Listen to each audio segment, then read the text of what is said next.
जय हिंद दोस्तों, एक बार फिर से आपका स्वागत है हिंदी कहानी में। हिंदी कहानी के अंतर्गत आज की कहानी है लाल पान की बेगम। यह लिखा गया है फणीश्वर नाथ रेणु के द्वारा। इसका शीर्षक याद रखिए, लाल पान की बेगम। बेहद ही रोचक कहानी है। यह आपको दो पार्ट में देखने को मिलेगी। थोड़ी सी लंबी कहानी है, बहुत ज़्यादा नहीं, थोड़ी सी। तो दो पार्ट में यहाँ पे देखने को मिलेंगी। लेखक फणीश्वर नाथ रेणु है, वाचन स्वर अवनीश। किसका? अवनीश। आइए शुरू करते हैं।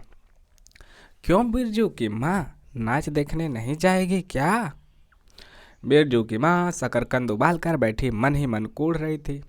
अपने आंगन में 7 साल का लड़का बिरजू शकरकंद के बदले तमाचे खाकर आंगन में लोट पोट कर सारी देह में मिट्टी मल रहा था। चंपिया के सिर भी चुड़ैल मंडरा रही थी। आधे आंगन धूप रहते जो गई है सहुआन की दुकान छोआ गुड़ लाने, सो अभी तक नहीं लौटी। दिया बाती की बेला हो गई, आए आज लौट के जरा।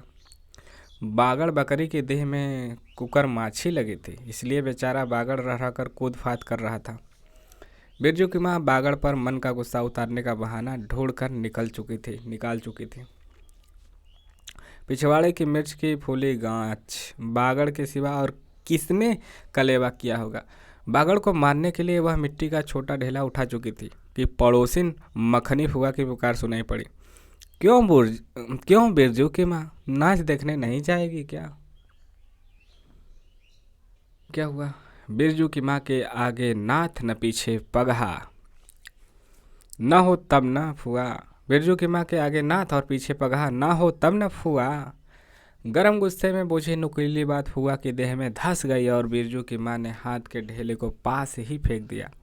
बेचारे बागड़ को कुकुरमाछी परेशान कर रही है। आहा, आय आय, हर हर आय आय। बिरजू ने लेटे ही लेटे बागड़ को एक डंडा लगा दिया।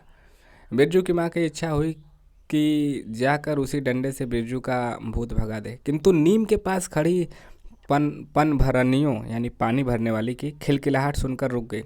बोली, ठहर, तेरे बप्पा ने बड़ा हाथ छुट्टा बना दिया है तुझे, मतलब खुला छूट दिया है, बड़ा हाथ चलता है लोगों पर, ठहर। मखनी फुआ नीम के पास झुकी कमर से घड़ा उतार कर पानी भर कर लौटती। पन भरनियों में बिरजू की माँ की बहकी हुई बात का इंसाफ करा रही थी। जरा देखो इस बिरजू की माँ को, 4 मन जूट का पैसा क्या हुआ, धरती पर पाँव नहीं पड़ते। निसाफ करो, खुद अपने मुंह से 8 दिन पहले से ही गांव की गली गली में बोलती फिरी है। हाँ, इस बार बिरजू के बप्पा ने कहा है बैलगाड़ी पर बिठाकर बलरामपुर का नाच दिखा लाऊंगा। बैल अब अपने घर हैं तो 1000 गाड़ी मंगनी मिल जाएंगी, सो मैंने अभी टोक दिया। नाच देखने वाली सब तो ऑन पॉन कर तैयार हो रही हैं, रसोई पानी कर रहे हैं। मेरे मुंह में आग लगे। क्यों मैं टोकने गई? सुनती हो क्या जवाब दिया बिरजू की माँ ने? सुनती हो क्या जवाब दिया बिरजू की माँ ने? मखनी फुआ ने अपने पोपले मुंह के होठों को एक ओर मोड़कर ऐठती हुई बोली निकाली। अरे हाँ हाँ, बिरजू की माँ। या कि आगे नाथ और पीछे पहिया पगहिया ना हो तब ना आ। जंगी की पतोहू बिरजू की माँ से नहीं डरती। वह जरा गला खोल कर ही कहती है। क्या कहती है? हुआ सर्वे सेटलमेंटी यानी सर्वे सेटलमेंट के हाकिम के बासा पर फूल चाप किनारी वाली साड़ी पहन के तू भी भटा की भेटी चढ़ाती तो तुम्हारे नाम से भी 2-3 बीघा धनहर जमीन का पर्चा कट जाता। फिर तुम्हारे घर भी आज 10 मन सोना बंग पाट होता, जोड़ा बैल खरीदता, फिर आगे नाथ और पीछे सैकड़ों पगहिया झूलती। जंगी की पतोहू मुँहजोर है। क्या है? मुँहजोर। मुँह से बोलती है जोर से, उसे कहा जाता है मुँहजोर। रेलवे स्टेशन के पास की लड़की है, 3 ही महीने हुए, गौने की नई बहू होकर आई और सारे कुरमा टोली की सभी झगड़ालू सासों से एकाध मोर्चा ले चुकी। उसका ससुर जंगी दागी चोर है, सी है उसका कसम रंगी कुरमा टोली का नामी लठायत है, इसलिए हमेशा सींग खो जाती फिरती जंगी की पतोहू है। बिरजू की माँ के आंगन में जंगी की पतोही की गला खोल बोली गुलेल की गोलियां की तरह दन दनाती हुई आई थी। बिरजू की माँ ने एक तीखा जवाब खोज कर निकाला, लेकिन मन मसोस कर रह गई। गोबर की ढेरी में कौन ढेला फेंके, यह सोचा। मतलब समझे। तो कहाँ तक हमने देखा, सिंह खो जाती फिरती जंगी की पतोहू। बिरजू के माँ के आंगन में जंगी के पतोही की गला खोल बोली गुलेल की गोलियों की तरह दंदनाती हुई आई थी। तो वहीं सोचा कि गोबर की ढेरी में कौन ढेला फेंके। जीभ के झाल को गले में उतार कर बिरजू की माँ ने अपनी बेटी चंपिया को आवाज़ दी, अरे चंपिया, या आज लौटे तो तेरी मूड़ी मरोड़ कर चूल्हे में झोंकती हूँ। दिन दिन बेचाल होती जाती है। फिर हाफी ऐसे। गांव में तो अब ठेठर बैस्कोप का गीत गाने वाली पुतरिया पतोहू सब आने लगे हैं। कहीं बैठ के बाजे ना मुरलिया सीख रही होगी। हर जाई। अरे चंपिया, ए चंपिया सुन। जंगी की पतोहू ने बिरजू की माँ की बोली का स्वाद लेकर कमर पर घड़े को संभाला और मटक कर बोली, चल दीतिया चल, इस मोहल्ले में लाल पान की बेगम बसती है, नहीं जानती? दोपहर दिन और दोपहर रात बिजली की बत्ती भक भक कर जलती है। भक भक जलती बत्ती की बात सुनकर न जाने क्यों सभी खिलखिलाकर हंस पड़ी। फुआ की टूटी हुई दांत पंक्तियों के बीच से एक मीठी गाली निकली, शैतान की नानी, शैतान की नानी। बिरजू की माँ आंखों पर मानो किसी ने तेज टॉर्च की रोशनी डालकर चौधिया दिया। भक भक बिजली बत्ती। 3 साल पहले सर्वे कैंप के बाद गांव की जलनडाही औरतों ने एक कहानी गढ़ के फैलाई थी। चंपिया के माँ आंगन में रात भर बिजली बत्ती भुक भुकाती थी। चंपिया की माँ के आंगन में नाक वाले जूतों की छाप घोड़े की टाप की तरह जलो जलो और जलो। चंपिया की माँ के आंगन में चांदी जैसे पाठ सूखते देखकर जलने वाली सब औरतें खलिहान पर सोनौली धान के बोझों को देखकर बैगन का भरता हो जाएंगी। मिट्टी के बर्तन से टपकते हुए छोआ गुड़ को अंगुलियों से चाटती हुई चंपिया आई। कैसे चाट रही थी? अंगुलियों से। अंगुली से कहाँ, मुंह से चाटी अंगुली के। माँ के तमाचे खाकर चीख पड़ी, मुझे क्यों मारती है? ऐ सहुआइन जल्दी से सौदा नहीं देती है? ऐ सहुआइन जल्दी सौदा नहीं देती कि नानी? एक सहुआइन की दुकान पर मोती झरते हैं जो जड़कर गाड़ कर बैठी हुई थी। बोल, गले पर लात देकर कल्ला तोड़ दूंगी हर जाई। जो फिर कभी बाजे न मुरलिया गाते सुना ना, चाल सीखने जाती है ट्यूशन की छोकरियों से। ऐसे बोली उसकी मम्मी। बिरजू की माँ ने चुप होकर अपनी आवाज़ अंदाजी की उसकी बात जंगी के झोपड़े तक साफ साफ पहुँच गई होगी। बिरजू बीती हुई बातों को भूलकर उठ खड़ा हुआ था और धूल झाड़ते हुए बर्तन से टपकते गुड़ को ललचाई निगाह से देखने लगा था। दीदी के साथ है, वह भी दुकान जाता तो दीदी उससे भी गुड़ चटाती है। सोच रहा था जरूर वह शकरकंद के लोभ में रहा और मांगने पर माँ ने शकरकंद के बदले उसे पीट दिया। ए मैया, एक अंगुली गुड़ दे दे। बिरजू ने तलहत्थी फैलाई। देना मैया, एक रत्ती भर।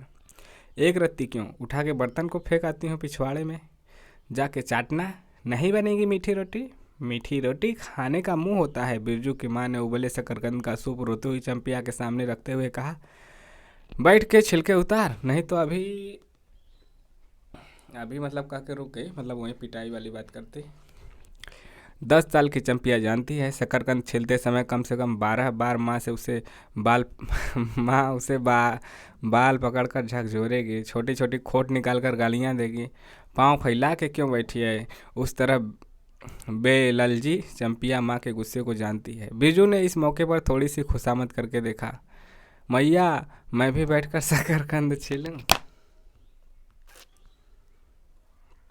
नहीं, माँ ने झड़की दी। एक शकरकंद छिलेगा और 3 पेट में खा जाएगा। जाके सिद्धू की बहू से कहो 1 घंटे के लिए कढ़ाई मांग कर ले गई तो फिर लौटाने का नाम नहीं। जा जल्दी। मुंह लटका कर आंगन से निकलते निकलते बिरजू ने शकरकंद और गुड़ पर निगाहें दौड़ाई। चंपिया ने अपने झबरे केस की ओट से माँ की ओर देखा और नज़र बचाकर चुपके से बिरजू की ओर एक शकरकंद फेंक दिया। बिरजू भागा, मतलब बिरजू पाया लेके भाग गया, उसके बहन ने फेंक दिया। सूरज भगवान डूब गए, मतलब कि शाम हो गया। शाम हो गया, दिया बत्ती की बेला हो गई, अभी तक गाड़ी। चंपिया बीच में ही बोल उठी, कोयरी टोले में किसी ने गाड़ी नहीं दी मैया। बप्पा बोले, माँ से कहना सब ठीक ठाक करके तैयार रहें, मलदहिया टोली के मियाँ जान की गाड़ी लाने जा रहा हूँ। सुनते ही बिरजू की माँ का चेहरा उतर गया, लगा छाते की कमानी उतर गई घोड़े से अचानक। कोयरी टोले में किसी ने गाड़ी मंगनी नहीं दी, तब मिल चुकी गाड़ी। जब अपने गांव के लोगों की आंख में पानी नहीं तो मलदहिया टोली के मियाँ जान की गाड़ी का क्या भरोसा। न तीन में तेरह में, न तीन में न तेरह में, क्या होगा शकरकंद छिलकर रख दे उठा के। यह मर्द नाच दिखाएगा, बैलगाड़ी पर चढ़कर नाच दिखाने ले जाएगा। चढ़ चुकी बैलगाड़ी पर, देख चुकी जी भर नाच। पैदल जाने वाली सब पहुंचकर पुरानी हो चुकी होंगी। बिरजू छोटी कढ़ाई सिर पर औधा कर वापस आया। देख दिया मिलिट्री टोपी, इस पर 10 लाठी मारने पर भी कुछ नहीं होगा। वो कढ़ैया कपरवा पे उलट के बोल रहा था। चंपिया चुपचाप बैठी रही, कुछ बोली नहीं, जरा सी मुस्कराई भी नहीं। बिरजू ने समझ लिया मैया का गुस्सा अभी उतरा नहीं है पूरे तौर से। मड़हैया के अंदर से बागड़ को बाहर भागती हुई बिरजू की माँ बड़बड़ाई, कल ही पचकौड़ी कसाई के हवाले करती हूँ, राक्षस तुझे हर चीज़ में मुंह लगाएगा। चंपिया बांध दे बांगड़ को, खोल दे गले की घंटी, हमेशा टुनूर टुनूर मुझे जरा नहीं सुहाता। टुनूर टुनूर सुनते ही बिरजू को सड़क से जाती हुई बैलगाड़ियों की याद हो आई। अभी बबुआन टोले की गाड़ियाँ नाच देखने जा रही थी। झुनूर झुनूर बैलों की झुमकी तुमने सुनी।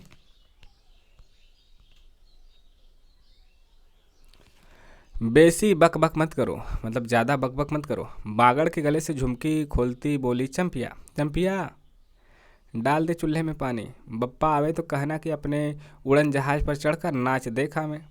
मुझे नाच देखने का शौक नहीं है, मुझे जगाइयो मत, मुझे जगाना मत, मेरा माथा दुख रहा है, मेरा कपार पिरा रहा है, मेरा सर दर्द कर रहा है। मड़हैया के उसारे पर बिरजू ने फिसा के पूछा, क्यों दे दिया, क्यों दे दिया, नाच में उड़न जहाज भी उड़ेगा। मतलब पूछा क्यों दे दिया, नाच में उड़न जहाज भी उड़ेगा। चटाई पर कथरी ओढ़कर बैठती हुई चंपिया ने बिरजू को चुपचाप अपने पास बैठने का इशारा किया। मुफ्त में मार खाएगा क्या बेचारा। बिरजू ने बहन की कथरी में हिस्सा बांटते हुए चुक्की मुक्की लगाई। जाड़े के समय इस तरह घुटने पर ठुड्डी रख कर चुक्की मुक्की लगाना सीख चुका है वह। उसने चंपिया के कान के पास मुंह ले जाकर कहा, हम लोग नाच देखने नहीं जाएंगे, हम लोग नाच देखने नहीं जाएंगे। गांव में एक पंछी भी नहीं है, सब चले गए। चंपिया को तिल भर भी भरोसा नहीं। संझा तारा डूब रहा है, बप्पा अभी तक गाड़ी लेकर नहीं लौटे। 1 महीना पहले से ही मैया कहती थी बलरामपुर के नाच के दिन मीठी रोटी बनेगी, चंपिया छीट की साड़ी पहनेगी, बिरजू पैंट पहनेगा और बैलगाड़ी पर चढ़कर हम लोग नाच देखने जाएंगे। चंपिया भीगी पलकों पर एक बूंद आंसू आ गया। यह सब सोचकर चंपिया के, छोटी बच्ची है। बिरजू का भी दिल भर आया। उसने मन ही मन इमली पर रहने वाले जिन बाबा को एक बैगन कबूला। गांच का सबसे पहला बैगन उसने खुद जिस पौधे को रोपा है। जल्दी से गाड़ी लेकर बप्पा को भेज दो जिन बाबा। मतलब जिन बाबा से मनौती मान लिया कि यदि उसके बाप मतलब उसके पिताजी लेके आ गए गाड़ी जिससे कि वो लोग नाच देखने जाएं तो वह बैगन उस पर चढ़ावा देगा। मड़हैया के अंदर बिरजू की माँ चटाई पर पड़ी करवटें ले रही थी। ओह, पहले से किसी बात का मंसूबा नहीं बांधना चाहिए किसी को। भगवान ने मंसूबा तोड़ दिया। उसको सबसे पहले भगवान से पूछना है, यह किस चूक का फल दे रहे हो भोला बाबा। अपने जानते उसने किसी देवता पितर की मान मनौती बाकी नहीं रखी। मतलब अपने जान से वह सभी की मान मनौती रखी थी, फिर क्यों भगवान उसे यह सजा दे रहा है, वह सोच रही। सर्वे के समय ज़मीन के लिए जितनी मनौतियाँ की थी ठीक ही तो महावीर जी का रोट तो बाकी ही है। हाय हरिदेव, भूल चूक माफ़ करो महावीर बाबा, मनौती दूनी करके चढ़ाएगी बिरजू की माँ। तो उसे याद आया कि एक मनौती तो अभी नहीं पूरी है, तो फिर उसने कहा कि भूल चूक माफ़ करो और जब दोबारा मनौती चढ़ाएगी तो दूनी चढ़ाएगी। मान लीजिए कि 1 किलो 1.25 किलो लड्डू मांगी है तो दोबारा चढ़ाएगी तो 1.25 किलो 2 बार चढ़ाएगी, मतलब 2.5 किलो। बिरजू की माँ के मन में रहकर जंगी की पतोहू की बातें चुभती हैं। भक भक बिजली बत्ती, चोरी चमारी करने वालों की बेटी पतोहू जलेगी नहीं। 5 बीघा जमीन क्या हासिल की है बिरजू की बप्पा ने। गांव की भाई खौखियों की आंखों में किरकिरी पड़ गई। खेत में पाट लगा देखकर गांव के लोगों के छाती फटने लगे। धरती फोड़कर पाट लगाए, बैसाखी बादलों की तरह उमड़ते आ रहे हैं। पाट के पौधे तो अलान तो फलान, इतनी आंखों की धार भला फसल से। जहाँ 15 मन पाट होना चाहिए सिर्फ 10 मन पाट काटा पर तौल के ओजन हुआ भगत के यहाँ। इसमें जलन की क्या बात है भला। बिरजू के बप्पा ने तो पहले ही कुरमा टोली के एक एक आदमी को समझा कर जिंदगी भर मजदूरी करते रह जाओगे। सर्वे का समय हो रहा है, लाठी कड़ी करो तो 2-4 बीघे जमीन हासिल कर सकते हो। सो गांव की किसी पुतौखी की भतार सर्वे के समय बाबू साहब के खिलाफ खांसा भी नहीं। बिरजू के बप्पा को कम सहना पड़ा है। बाबू साहब गुस्से से सर्कस नाच के बाघ की तरह उमड़ते रह गए। उनका बड़ा बेटा घर में आगे आग लगाने की धमकी देकर गया। आखिर बाबू साहब ने अपने सबसे छोटे लड़के को भेजा। बिरजू की माँ को मौसी कह के पुकारा। यह ज़मीन बाबूजी ने मेरे नाम से खरीदी थी। मेरी पढ़ाई लिखाई उसी ज़मीन के उपज से चलती है, और फिर और भी कितनी बातें खूब मोहना जानता है। उतना जरा सा लड़का जमींदार का बेटा है कि चंपिया बिरजू सो गया क्या, यह सोच रही थी। फिर उसने पूछा, चंपिया बिरजू सो गया क्या। चंपिया उसकी बेटी, बिरजू उसका बेटा। यहाँ आ जरा बिरजू अंदर, तू भी आ जा चंपिया। भला आदमी आए तो एक बार आज। बिरजू के साथ चंपिया अंदर चली गई। डिबरी बुझा दे, बप्पा बुलाएं तो जवाब मत देना, खपच्ची गिरा दे। भला आदमी रे भला आदमी, मुंह देखो जरा इस मर्द का। बिरजू की माँ दिन रात मंझाना देती रहती तो ले चुके थे ज़मीन। रोज़ आकर माथा पकड़ के बैठ जाए, मुझे ज़मीन नहीं लेनी बिरजू की माँ, मजूरी ही अच्छी, जवाब देती थी बिरजू की माँ खूब सोच समझ के। छोड़ दो, जब तुम्हारा कलेजा ही स्थिर नहीं होता तो क्या होगा। जोरू ज़मीन जोर के, नहीं तो किसी और के। कहा जाता है ना कि जोरू है गया मतलब मेहरारू होगा, ज़मीन हो गया, यह जोर के होते हैं। जो बरियार रहेगा वहीं ले जाएगा, नहीं तो किसी और का हो जाएगा। बिरजू के बाप बहुत तेज़ी से गुस्सा चढ़ता है बिरजू के बाप पर।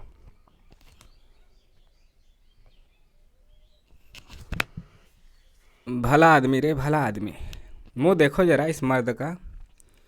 बिरजू की माँ दिन रात मंझाना देती रहती तो ले चुके थे ज़मीन।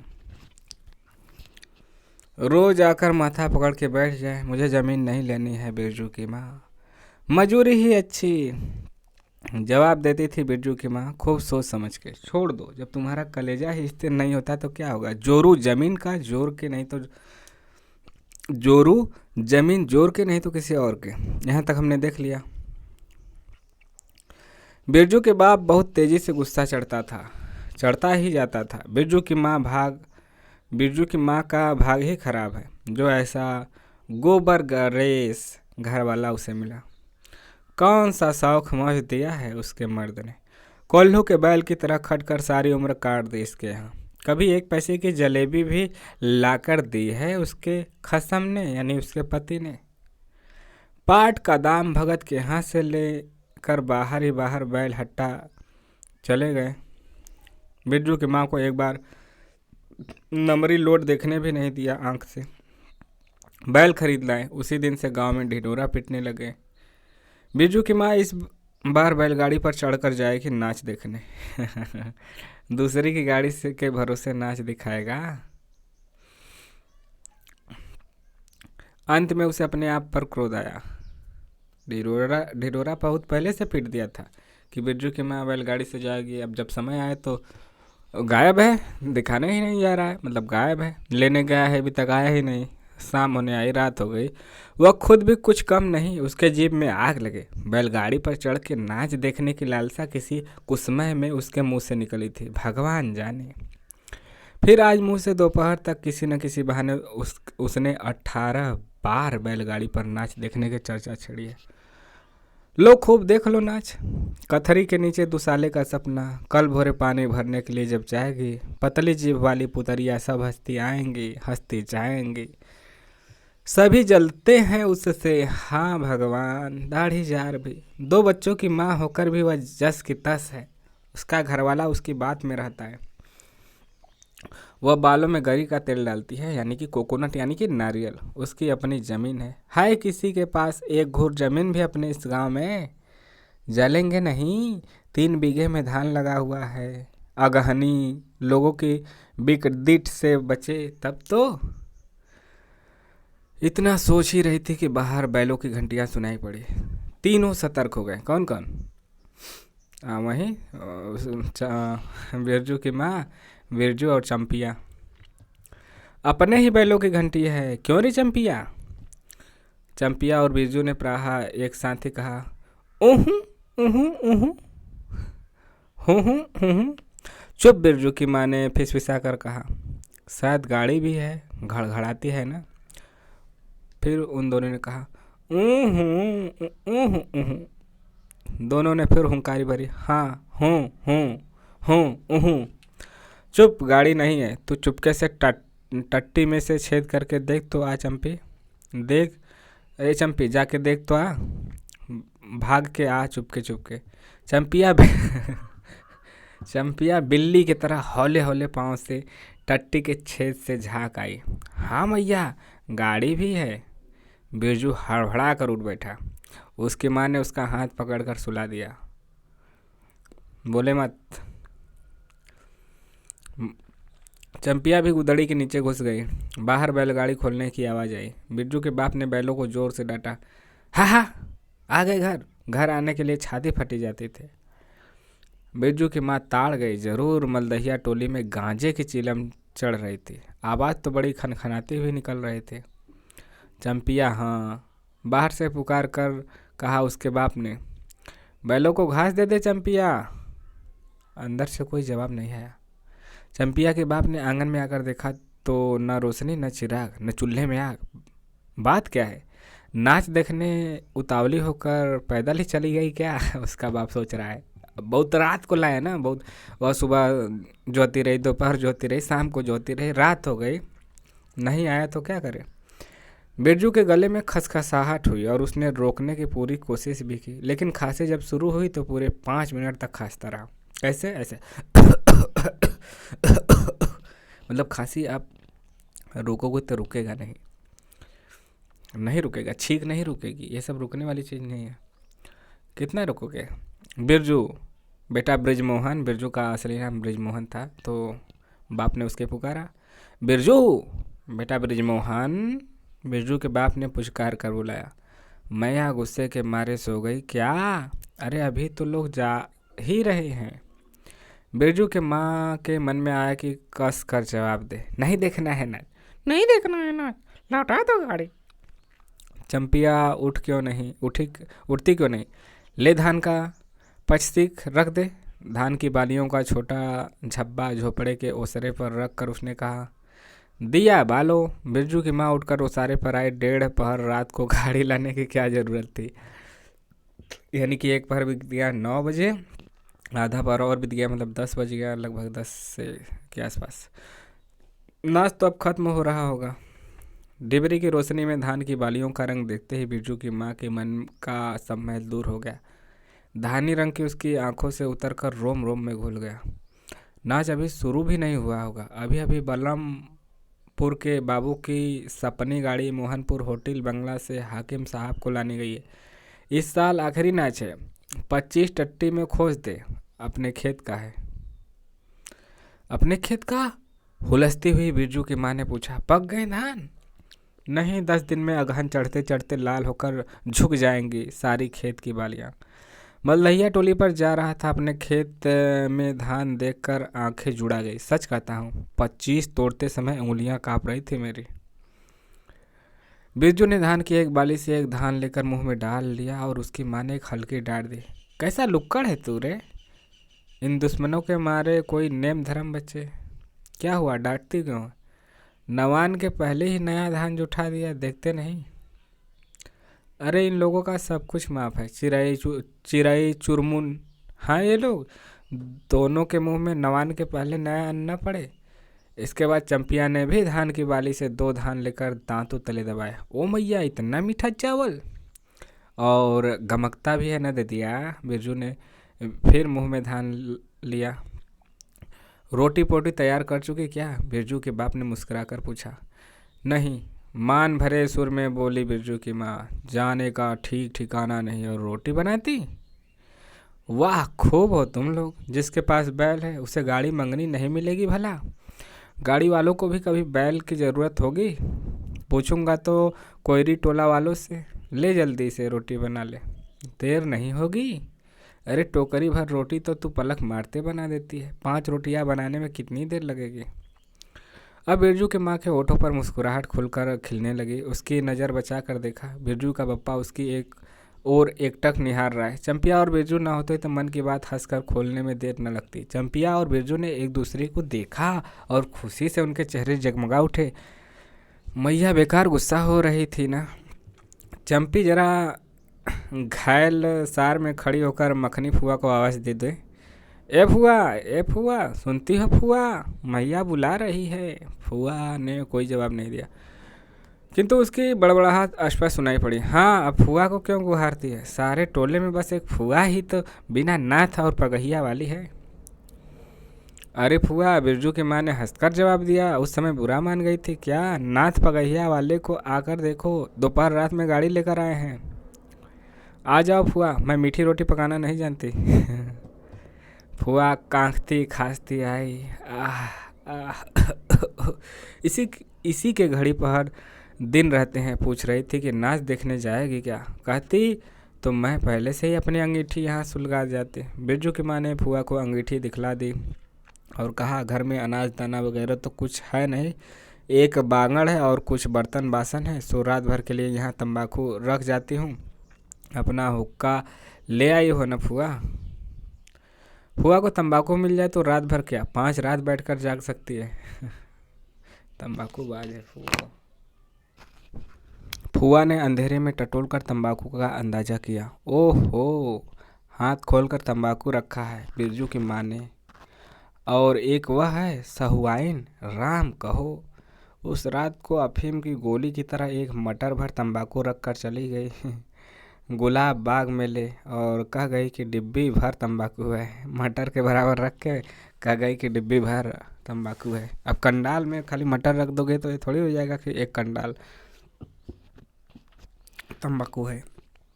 सॉरी दोस्तों, थोड़ा सा हिचकी आ गया था हमें, क्या करें, इन प्राकृतिक चीज़ों को रोक नहीं सकते हम लोग। मतलब बीच में हिचकी आ गया तो हम क्या करें। चलिए कोई बात नहीं, हिचकी वापस जा चुकी है। और यह कहानी हम 2 पार्ट में करने वाले थे, लेकिन एक्चुअली हुआ क्या कि हम सोचे कि 2 पार्ट में होगा तो खोजने में थोड़ी दिक्कत हो गई कि एक पार्ट कहाँ गया।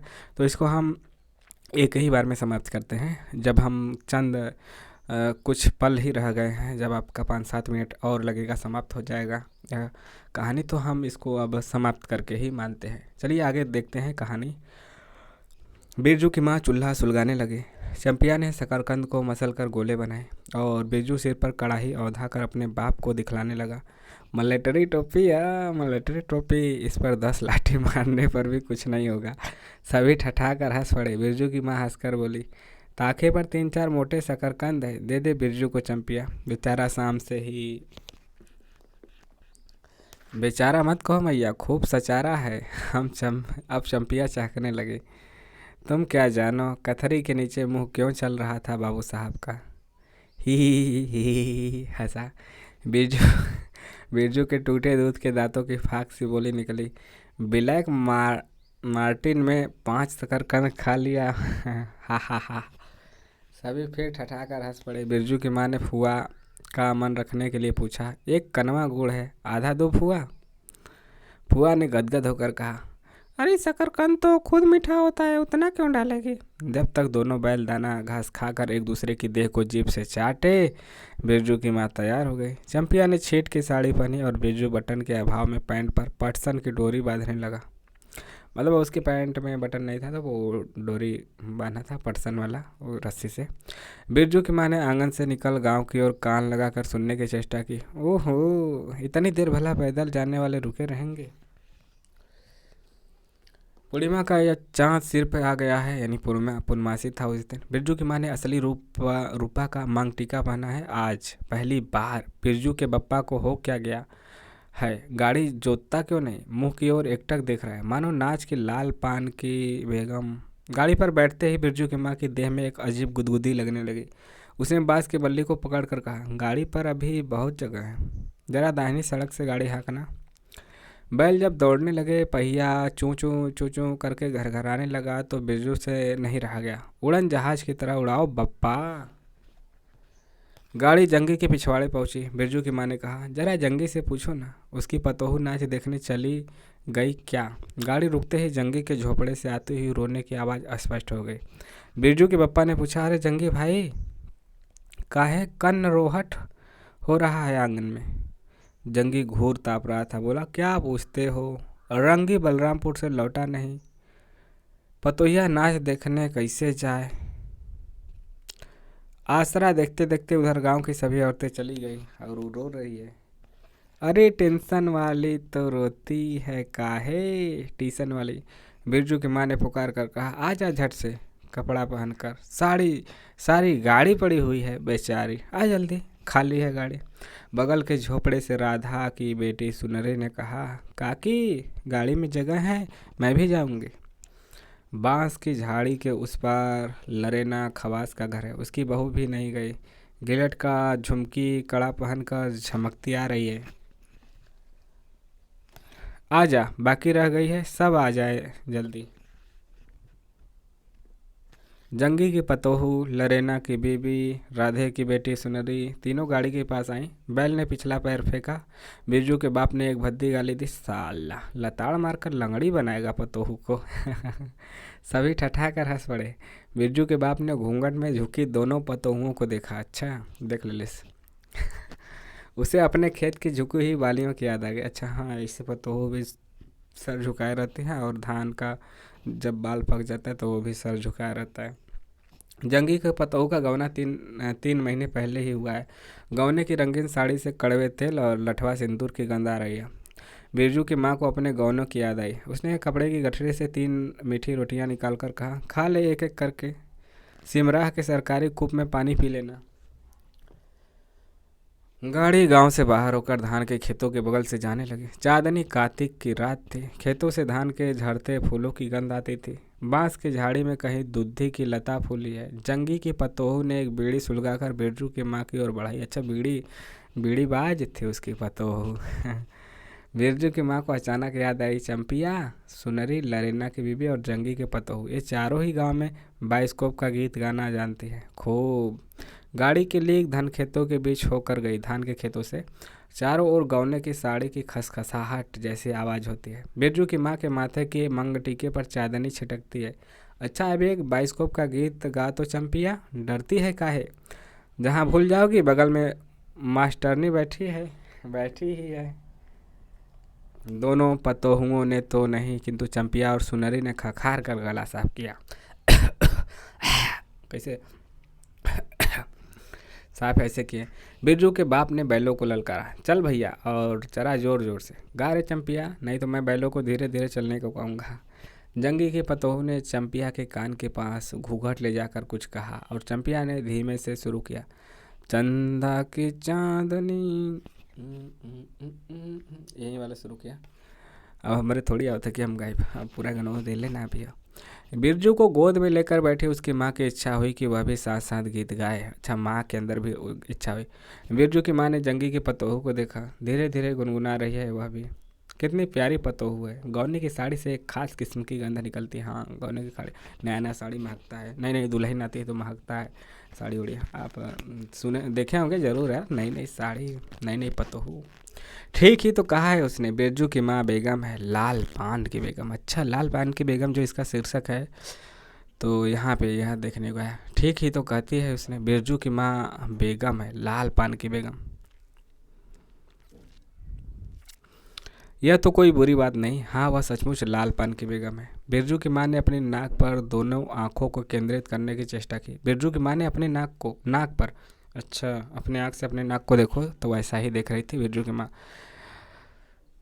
चेष्टा करके अपने रूप की झांकी ली। लाल साड़ी की झिलमिल किनारी, मांग टीका पर चांद, उसके मांग टीका पर जो चांदनी रात है वह चमक रही थी। झिलमिल लाल साड़ी एक थी। बिरजू की माँ के लाल साड़ी की झिलमिल किनारी, लाला लाल साड़ी। बिरजू की माँ के मन में अब और कोई लालसा नहीं। उसे नींद आ रही है, उसे नींद आ रही है। नींद आने के साथ ही यह कहानी हो जाती है समाप्त। तो यहाँ पे बस कहानी यहीं तक थी कि क्या चेष्टा की, किस प्रकार से उहाप हो रही उसके मन में। और फिर उसके बाद तो नाच देखने गए हैं, फिर पहुंच गए होंगे, नाच वाच देखे होंगे, फिर घर आए होंगे। आधी रात तो बीत ही गई थी।